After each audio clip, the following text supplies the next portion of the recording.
अदालत से ज्ञानवापी के तहखाने में हिंदुओं को पूजा करने का अधिकार मिलने के बाद उठे पूरे विवाद पर दिल्ली में मुस्लिम समाज के आला नेताओं ने प्रेस कॉन्फ्रेंस करके अपना पक्ष रखा है। All India Muslim personal law board के प्रवक्ता डॉक्टर सैयद कासिम रसूल इलियास ने कहा कि हमारी अदालतें इस तरह का भेदभाव करेंगी तो उन पर से भरोसा खत्म हो जाएगा। लेकिन एक तबके की आस्था की बुनियाद पर इसको एक तबके के हवाले कर दिया गया, तो जाहिर है कि कोर्ट का काम आस्था पर फैसला करना नहीं है, दलील की बुनियाद पर इंसाफ करना है। तो हमें बहुत इस बात का एहसास है हम सब लोगों को कि आखिरी जगह जहां इंसान इंसाफ की उम्मीद रखता है वो हमारी अदालतें हैं। लेकिन हमारी अदालतें भी ऐसे रास्ते पर चल रही हैं जिससे लोगों को एतमाद को ठेस लगती है, लोगों का भरोसा उसकी वजह से टूट रहा है। उन्होंने कहा कि इस मामले में हमें अपील के लिए मौका देना चाहिए था, लेकिन रातों रात पूजा शुरू की गई, ये गलत है। हम चीफ जस्टिस ऑफ इंडिया को खत लिखेंगे।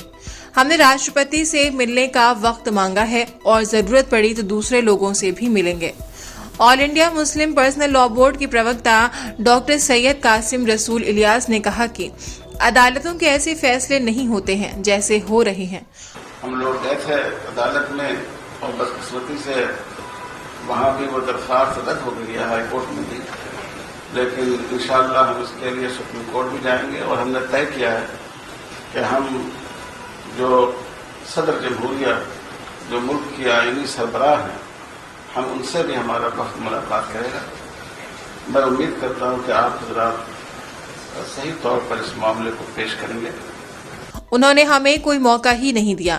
ज्ञानवापी मामले पर जमीयत उलमाए हिंद के अध्यक्ष महमूद मदनी ने कहा कि इससे इंडिया के जुडिशियल सिस्टम पर बड़ा सवाल आ गया है। एक तरफा तौर पर जाते जाते इनामात मिल जाएंगे, इस तरह का फैसला दे दिया। ऊपर की अदालत दखल देने को तैयार नहीं है। मदनी ने कहा कि पहले प्रेस कॉन्फ्रेंस प्रेस क्लब में होने वाली थी। प्रेस क्लब वाले कहते हैं कि इस सब्जेक्ट पर आप बात नहीं कर सकते हैं। प्रेस क्लब के पास भी हम नहीं जा सकते हैं।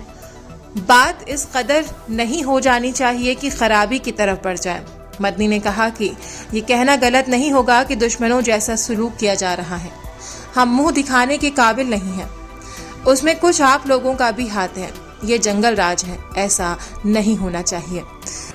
हम सिर्फ इतनी ही बात कहना चाहते हैं कि अगर रविश यही चलेगी तो चाहे वो किसी भी अकलियत का फर्द हो, चाहे वो सिख हो, चाहे वो जैन हो, चाहे वो मुसलमान हो, चाहे वो ईसाई हो, किसी मसले के अंदर उसको फैसला नहीं मिलेगा। अगर मुकाबले के अंदर तनाव है और उसके अंदर अकीदत अक्सरियत की उसके अंदर दखल रखती है तो उसके अंदर उसके मुकाबले के अंदर कानून बेकार और बेअसर हो जाएगा। ये बात मैं ही नहीं कह रहा हूं, समझदार और बड़े बड़े वकला ये बात कह रहे हैं कि इस फैसले ने बाबरी मस्जिद के जो रास्ता खोला है कि अकीदत की बुनियाद जब कभी मुकाबला होगा तो कानून उसके मुकाबले के अंदर हेज हो जाएगा। तो लॉ आप पढ़ाते किस लिए हैं? लाइब्रेरियों के अंदर आपके हजारों किताबें किस लिए रखी हुई हैं? इनको आग लगा दीजिए, यही मसला है। ये मुल्क का मैं समझता हूं बहुत बड़ा अलमिया है कि इस मुल्क के अंदर आज मुसलमान ये कह रहा है कि मसले की बुनियाद लोअर कोर्ट से लेकर सुप्रीम कोर्ट तक अकीदत के ऊपर है, कानून के ऊपर नहीं है। जबकि नियाज फारूकी ने कहा कि इस केस में एक फैसला बनारस कोर्ट ने दिया, उसके खिलाफ हम आला अदालत में जाएं, ये रास्ता था। हम सुप्रीम कोर्ट जाते हैं तो सुप्रीम कोर्ट ने कहा कि हाई कोर्ट जाइए। हाई कोर्ट में भी नहीं सुना और ना ही लोअर कोर्ट ने। ये कौन सा इंसाफ है? जो मामला आगे बढ़ा है और जिन बुनियादों पर बढ़ा है और जितनी तेजी से बढ़ा है उसी को उसी पर इजहार कम कहिए या ये कि अपनी अदालतें जो आखिरी मरकज कहा जाता था कि लौट करके वहीं जाना है, किसी भी तरह का मसला हो तो वो صاف صاف نظر آ رہا ہے کہ اس میں نہ پروسیجر کو پورا کیا گیا ہے، نہ عدالتی جو پروسیجر ہوتے ہیں، اس کے مدارج ہوتے ہیں، اس کو کسی طریقے سے پورا کیا گیا ہے۔